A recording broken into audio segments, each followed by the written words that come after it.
झारखंड में नगर निकाय चुनाव को लेकर सियासी माहौल गर्म हो गया है। भारतीय जनता पार्टी ने चुनाव आयोग को पत्र लिखकर चुनाव को निष्पक्ष और सुरक्षित कराने की मांग की है। भाजपा प्रदेश अध्यक्ष आदित्य साहू ने प्रेस कॉन्फ्रेंस में कहा कि राज्य में कानून व्यवस्था की स्थिति चिंताजनक है। उन्होंने आरोप लगाया कि डीसी कार्यालय और सिविल कोर्ट को बम से उड़ाने की धमकियां दी जा रही हैं। धनबाद में एक व्यवसायी को घर जाकर धमकी दी गई। रामगढ़ में दिन दहाड़े फायरिंग हुई और राजधानी रांची में भी कई आपराधिक घटनाएं सामने आई हैं। उन्होंने कहा कि अपराधियों का मनोबल बढ़ा हुआ है और झारखंड जंगल राज की ओर बढ़ रहा है। नहीं कर पाता तो भारतीय जनता पार्टी का एक एक कार्यकर्ता उनके दरवाजे में बैठ करके उनकी रक्षा करने का काम करेगा, उनको सुरक्षा देने का काम करेगा। उसी प्रकार चुटिया में, रामगढ़ में दिन दहाड़े खुलेआम फायरिंग करने का काम अपराधी किया। पुलिस सोई हुई है। पुलिस से डर नाम का कोई चीज नहीं। अपराधियों को भय मुक्त होकर के लोगों के बीच में दहशत पैदा करने का काम करते हैं। अभी 2 दिन पहले देखा एक किन्नर को कचहरी चौक में किस प्रकार से गाड़ी के धक्के से मार करके उनको जख्मी करने का काम किया। कचहरी चौक से चांदों तक अपराधियों का क्या तांडव चला। आखिर इसको कौन देखेगा? सरकार मस्त है, अपराधी अपने काम में व्यस्त है। उसी प्रकार अपराधी खुलेआम विभिन्न नगर निकाय क्षेत्रों में हथियार लहराने का काम कर रहे हैं, बंदूक दिखाने का काम कर रहे हैं, राइफल दिखाने का काम कर रहे हैं, लोगों के बीच भय पैदा करने का काम कर रहे हैं। लेकिन वैसे जगहों में भी पुलिस प्रशासन सोई हुई है, कोई कार्रवाई नहीं की जा रही है। मुझे लगता है कि 2000 से पहले इस प्रकार से पूरे बिहार झारखंड में जो जंगल राज को बहुत तेजी के साथ राज बढ़ा था, आज फिर से उसी रास्ते में झारखंड चल पड़ा है। जंगल राज की ओर चला गया झारखंड। भाजपा ने मांग की कि प्रत्येक मतदान केंद्र पर सीसीटीवी कैमरे लगाए जाए और पर्याप्त सुरक्षा बल तैनात किया जाए। पार्टी का कहना है कि मतदान केंद्रों की संख्या कम है और सुरक्षा का ठोस इंतजाम होना चाहिए ताकि मतदाता बिना भय के मतदान कर सके। हमारे कार्यकर्ता भी खड़े थे, बड़ी संख्या में जनता खड़ी थी। 9 बजे रात में जब इन लोगों से पूछा, कार्यकर्ताओं से कहा भाई इतनी भीड़ क्यों है, तो उन लोगों ने कहा कि सर बच्चा चोर आया हुआ, बच्चा चोर को भगाने के लिए जनता सड़कों पर उतरी हुई है।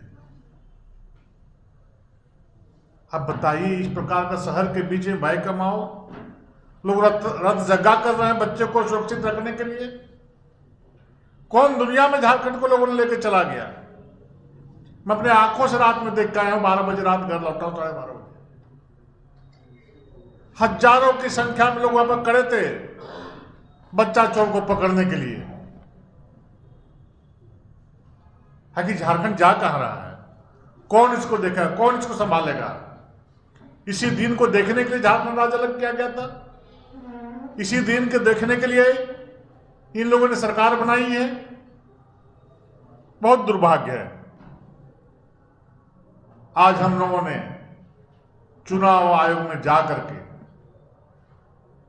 चुनाव आयुक्त से आग्रह किया, एक प्रतिनिधिमंडल में खुद गया था, कि जिस प्रकार से भय का वातावरण पूरे राज्य में बना हुआ है, अपराधियों का तांडव, खुलेआम हथियार लहराने का काम कर, धमकी देने का काम कर रहे हैं, लेवी मांगने का काम कर रहे हैं, हत्या करने का काम कर रहे हैं, बेटी बहन की इज्जत रावण लूटने का काम कर रहे हैं।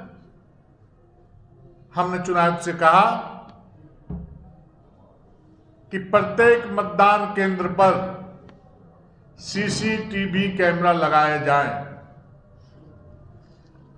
और प्रत्येक मतदान केंद्र पर सुरक्षा बल की तैनाती की जाए। अगर यदि इस प्रकार की तैयारी हम नहीं करते हैं, सरकार नहीं करती है, तो निष्पक्ष और पारदर्शी तरीके से नगर पंचायत, नगर परिषद और नगर निगम के चुनाव नहीं हो सकता झारखंड में। जब विधानसभा चुनाव में 29,000 से अधिक मतदान केंद्र थे, यहां पर प्रत्येक मतदान केंद्र पर सीसीटीवी लगाए गए थे, प्रत्येक मतदान केंद्र पर राष्ट्रीय सुरक्षा बल को तैनात किया गया था। इस चुनाव में तो 4300 लगभग 14 बूथ हैं। इतने कम संख्या में मतदान केंद्रों की, तो इस पर क्यों नहीं सीसीटीवी लगाने का प्रावधान लोग कर रहे हैं? क्यों नहीं अर्धसैनिक बल को, सुरक्षा बल को मतदान केंद्रों पर तैनात करने का तैयारी की जा रही है? इससे इनकी मंशा साफ है। पहले तो लोगों ने ईवीएम से चुनाव नहीं कराने का ठाना, दलीय आधार को नकारा, और अब हर प्रकार का षड्यंत्र करने का काम इस राज्य में चलने वाली सरकार कर रही है। इसलिए इसे पत्रकार वार्ता के माध्यम से मैं चुनाव आयोग से भी आग्रह करना चाहता हूं कि चुनाव के पूर्व, मतदान तिथि के पूर्व ये तैयारी मुकम्मल होनी चाहिए, ताकि पारदर्शी तरीके से सुरक्षा के माहौल में मतदान संपन्न हो। और इस संबंध में हम लोगों ने केंद्रीय गृह मंत्री से भी आग्रह किया है, मंत्रालय को भी चिट्ठी लिखा गया है कि निष्पक्ष और पारदर्शी तरीके से चुनाव कराने के लिए यहां पर केंद्रीय सुरक्षा बल की तैयारी करने का कष्ट किया जाए। आज के दिन में इतना ही। बहुत बहुत धन्यवाद। भाजपा ने इस संबंध में गृह मंत्रालय को भी पत्र लिखने की बात कही है। अब देखना होगा कि चुनाव आयोग इन मांगों पर क्या कदम उठाता है और निकाय चुनाव किस माहौल में संपन्न होते हैं। अनादि लाइव के लिए रांची से कैमरामैन अक्षय के साथ कुमार अमित की रिपोर्ट।